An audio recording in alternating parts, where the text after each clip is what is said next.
నమస్కారం. దివ్యాంగ్ సారథి యూట్యూబ్ ఛానల్‌కు స్వాగతం. దివ్యాంగ సోదర సోదరీమణులందరికీ డిసెంబర్ 3 అంతర్జాతీయ దినోత్సవ శుభాకాంక్షలు తెలియజేసుకుంటూ, మీ దివ్యాంగ్ సారథి యూట్యూబ్ ఛానల్ మీ అందరికీ శుభాకాంక్షలు తెలియజేస్తుంది.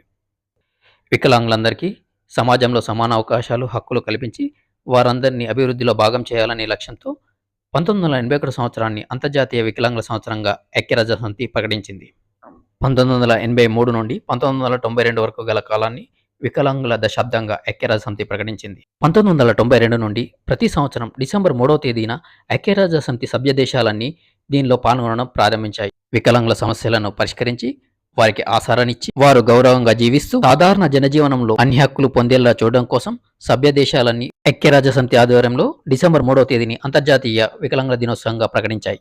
1998 సంవత్సరం నుండి వికలాంగులకు సంబంధించిన ఏదో ఒక అంశంతో అన్ని దేశాలు ఈ దినోత్సవాన్ని జరుపుకుంటున్నాయి.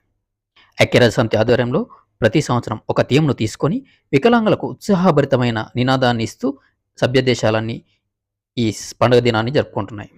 ఐక్యరాజ్యసమితి ఆధ్వర్యంలో ఈ జెండాని దివ్యాంగుల కోసం ప్రత్యేకంగా రూపొందించడం జరిగింది. దివ్యాంగులలో స్ఫూర్తి నింపడానికి మరియు అన్ని వేళలా వారిలో ఉత్తేజాన్ని నిలపడానికి ఈ జెండా ఎంతగానో ఉపయోగపడుతుందని ఐక్యరాజ్యసమితి తెలిపింది. దివ్యాంగుల దినోత్సవం సందర్భంగా డిసెంబర్ 3వ తేదీన ప్రతి సంవత్సరం ఈ జెండాను ప్రదర్శించాలని అన్ని దేశాలు మొక్కుముడిగా నిర్ణయించాయి. అలాగే పర్పుల్ కలర్ అనగా ఉదా రంగును దివ్యాంగుల కోసం ప్రత్యేకంగా కేటాయించినట్లు ఐక్యరాజ్యసమితి ప్రకటించింది.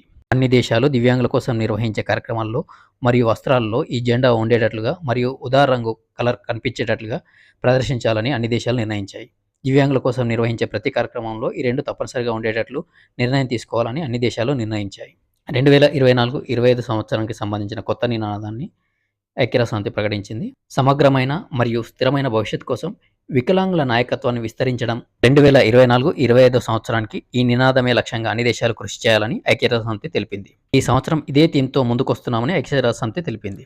మరొకసారి మిత్రులందరికీ అంతర్జాతీయ దివ్యాంగుల దినోత్సవ శుభాకాంక్షలు తెలియజేసుకుంటూ, త్వరలోనే మన ఛానల్లో దివ్యాంగుల హక్కుల చట్టం 2016 గురించి పూర్తి సమాచారం తెలుగులో ప్రసారం చేయబడుతుంది. కావున దివ్యాంగ మిత్రులందరూ తప్పనిసరిగా ఈ ఛానల్ను సబ్స్క్రైబ్ చేసుకోగలని కోరుకుంటూ నమస్కారం.